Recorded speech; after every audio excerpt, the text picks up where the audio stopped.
We're starting with WWE, and since his impactful arrival last year, Jacob Fatu has been a star on the rise in WWE, and now fans can expect much more from him, including reported plans for him to be a top star.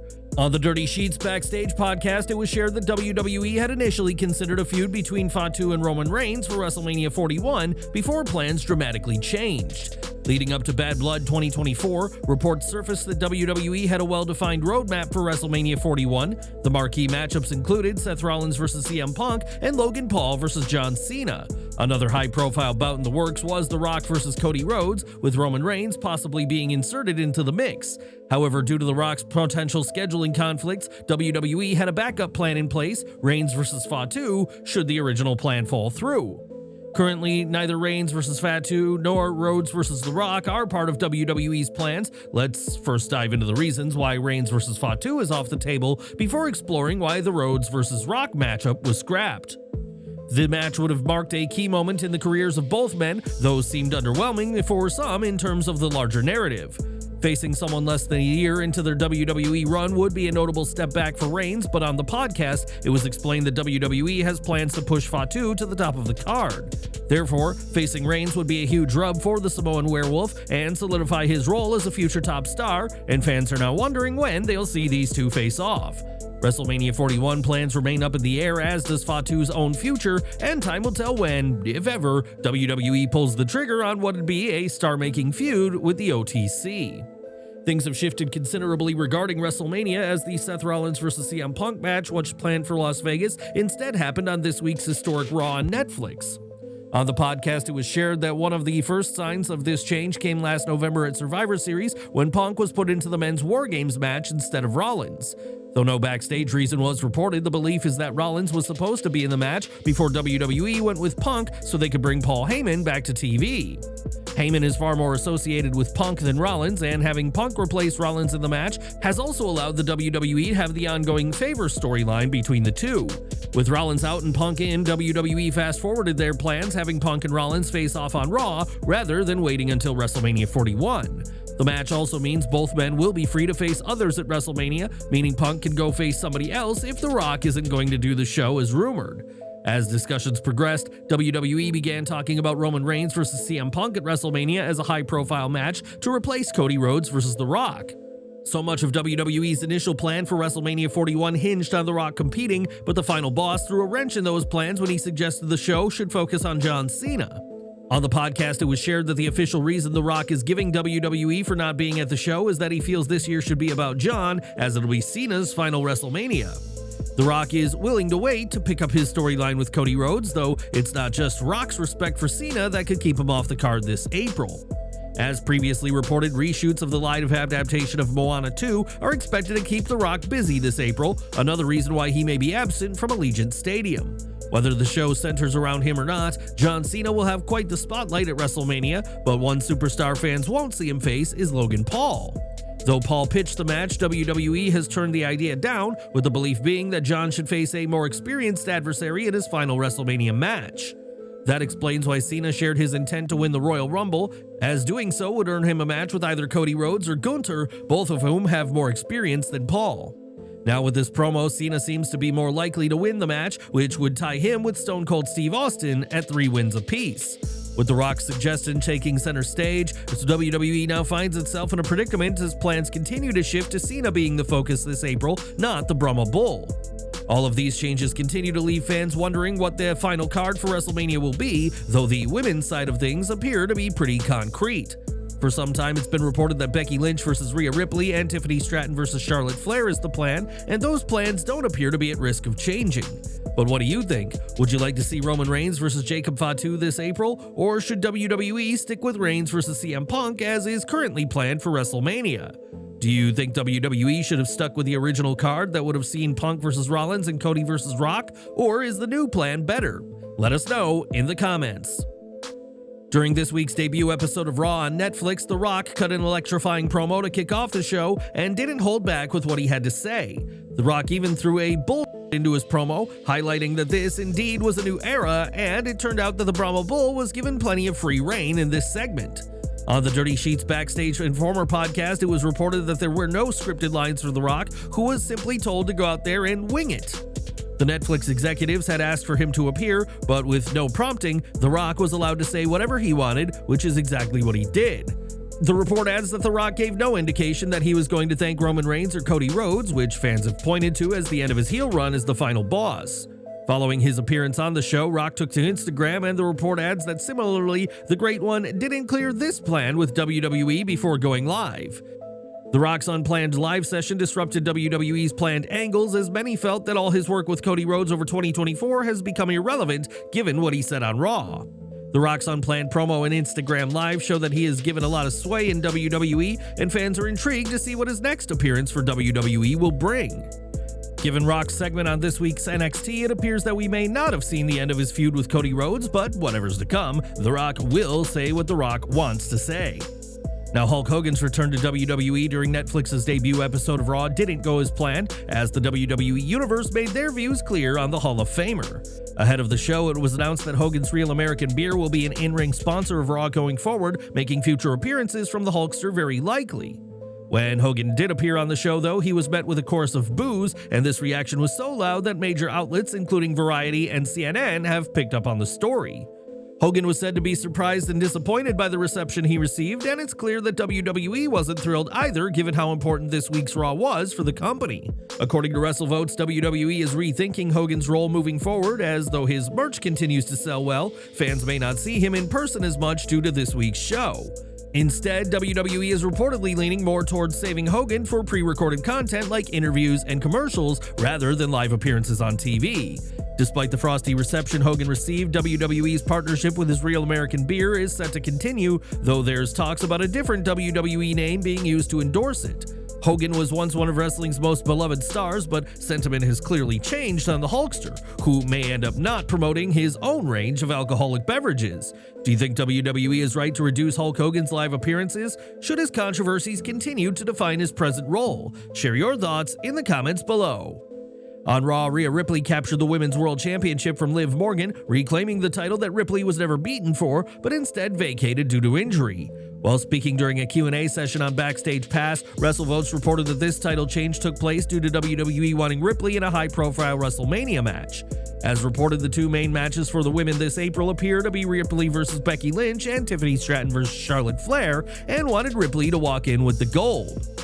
That unfortunately means having to take the title away from Morgan, and right now, it's unclear what role the former champion will have at WrestleMania 41. On Twitter, Morgan tweeted that Ripley may have won the battle, but she won the war, and shared some photos and clips from their showdown on Netflix. Interestingly, Morgan swiftly deleted that tweet with no explanation given as to why, leaving fans to wonder what this means for their feud and whether it's over or not. We'll hopefully get answers about both women's directions going into WrestleMania in due time, but for now, all plans call for a rematch from last year between Ripley and Becky Lynch. Over to AEW Dynamite, and this week's show saw Will Ospreay defeat Buddy Matthews as a Styles Clash and Hidden Blade sealed the win for the British Star. Tony Schiavone was on assignment for the night, so Ian Riccaboni joined Excalibur and Daddy Magic Matt Menard on commentary for the contest. Ospreay and Matthews got dueling chants as the fans seemed split on who they wanted to win, despite Matthews not appearing since competing at Full Gear in November. Interestingly, Ospreay made a comment encouraging Matthews to step out of the shadow of Malakai Black, which left fans speculating on Black's status with AEW. Fightful Select reports that Black should be finishing up with the company according to internal sources familiar with his situation. It's unclear when he'll make another TV appearance, if one even happens, though there's no confirmation on whether he's already left or if his status will be addressed on screen. In May 2024, Fightful report that some time had been added to his contract and that there were option years in Black's contract after 2025. Option years allow AEW to extend Black's deal beyond its initial term if they believe it's beneficial, so AEW may still keep the former Trios champion around. Tony Khan even mentioned that Black was under contract with AEW until 2027, though it's not confirmed whether any options to extend his contract have been picked up. At this time, Black's profile remains listed on the AEW official website, but it's been over a month since his most recent match, which was as part of the four-way tag showcase at Full Gear.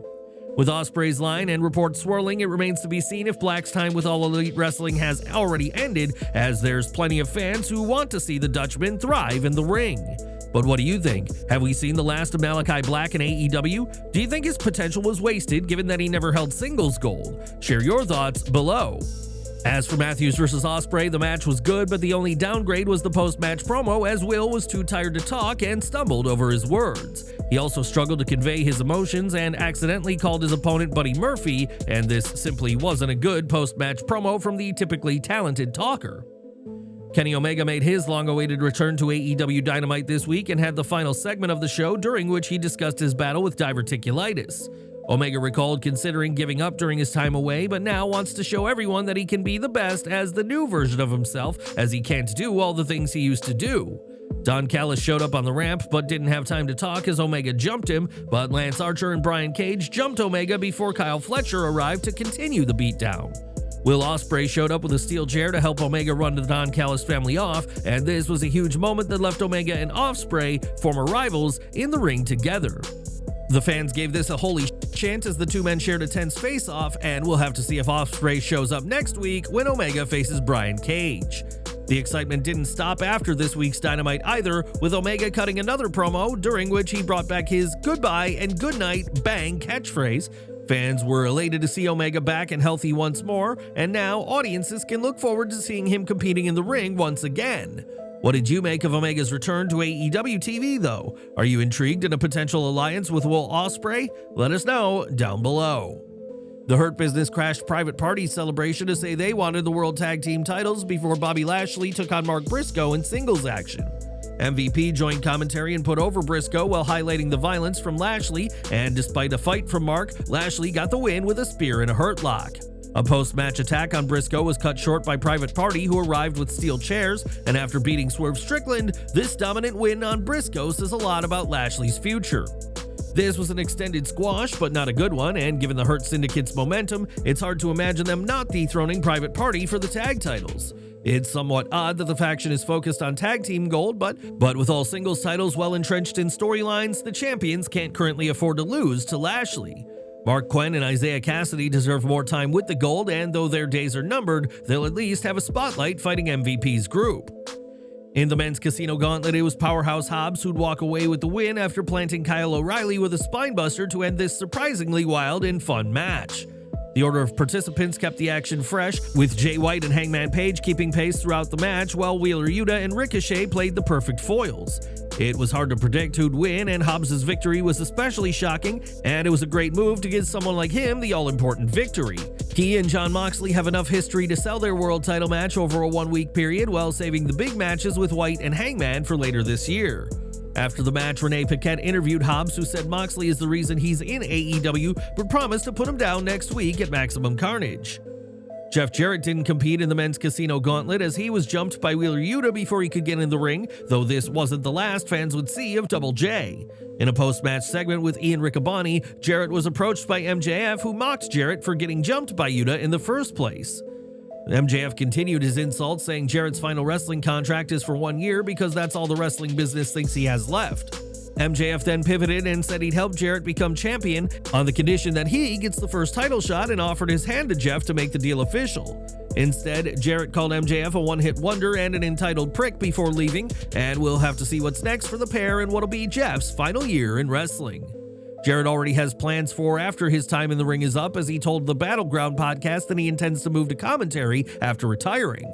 Jeff shared that when he first joined AEW a couple of years ago, commentary was not on his radar, but that began to change after he was asked to fill in as an analyst for 0 Hour. Working a 2-hour Dynamite and an hour of Rampage behind the desk made Jeff realize his passion for commentary and how much he enjoyed it, though acknowledged that it isn't easy. Jarrett shared his admiration for his early mentor Jerry Lawler and brought up how well the King switched from being a wrestler to donning the headset as a commentator. What do you think of Jeff Jarrett's transition into commentary? Do you believe his experience in wrestling will bring a fresh perspective to AEW broadcasts? Let us know down below. On Dynamite, Cope warned the Death Riders that he'd come back from anything they did, and the group of Moxley, Castagnoli, Pac, Yuta, and Shafir sought to prove the Canadian wrong. They fought off FTR and threatened to choke Cope out until Powerhouse Hobbs made the save, and while exciting, a few segments in a row highlighted a very awkward dynamic. Fans saw MJF and Cope in quick succession, both of whom want to be the next AEW World Champion, though both opted not to participate in the Casino Gauntlet. If nothing else, this segment did end with Moxley showing he respects and potentially fears Hobbs, setting up a fun dynamic for next week's title match. Cope had a strong first week in this feud, so the Death Riders needed to get revenge on this show, but fans do need assurance that Cope can compete in singles action again. AEW Dynamite is now officially streaming on Max, but while wrestling fans have been excited for WWE Raw, the same can't be said in Tony Khan's promotion. When AEW tweeted that this week's Dynamite would be streaming on Max, fans replied, with one fan calling for AEW to bring back picture-in-picture on Max or ditch commercials. Another fan said that AEW wants fans to watch on Max rather than on TV so that the company can blame our shitty ratings on that instead of the product. One fan said that Netflix had made Khan lose his cool, while others highlighted how WWE's first show on Netflix reached #1, a feat that AEW Dynamite has yet to hit on Max. These are still early days for AEW's role on Max, but what fans have seen so far hasn't impressed them, especially compared to WWE Raw's arrival on Netflix this week. But what do you think? Do you prefer AEW content on TV or Max? And what can Tony Khan do to win over fans? Share all your thoughts on this down in our comments section. Ahead of last week's episode of AEW Collision, Jojo Offerman made a surprise return to wrestling as she served as a ring announcer before a dark match. Instantly, online chatter sparked about her potentially signing with AEW or at least doing more without a contract, and now more has come to light about her situation. Those within AEW have hinted to Fightful Select that her appearance may not be a one-time thing, and sources expect her to be involved in more AEW plans going forward. As for what those plans are, that's unclear, but having JoJo around would certainly be a win for AEW, as she honed her skills as an announcer and interviewer during her WWE tenure.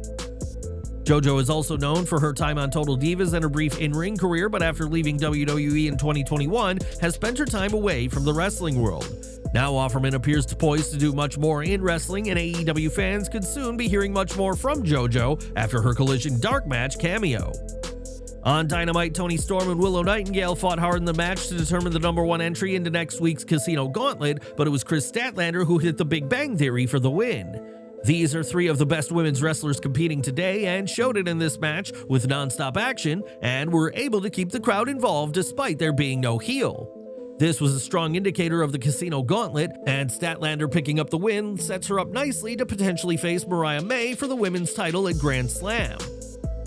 Though Storm has the most history with May and it'd make sense for the pair to face off in Australia, Statlander is a fresh name for the champion. If she wins next week, Statlander could very well dethrone the Glamour at Grand Slam in what would be a career-defining role for Kris, who'd already accomplished plenty in AEW. And we're ending with WWE, who held nothing back in trying to make this week's Raw a historic start to the Netflix era and certainly succeeded in crafting a show that fans wanted to watch. Following Raw, Forbes reported that the Red Band had dethroned Squid Game as Netflix's #1 watched show, a huge feat given the popularity of the Korean show. On Twitter, Stephanie McMahon celebrated Raw's success and unseating Squid Game and tagged Triple H in her celebratory message. The challenge now for WWE is to be able to keep this momentum in the weeks and months to come, but the Red Brand is certainly off to a strong start with its arrival on streaming.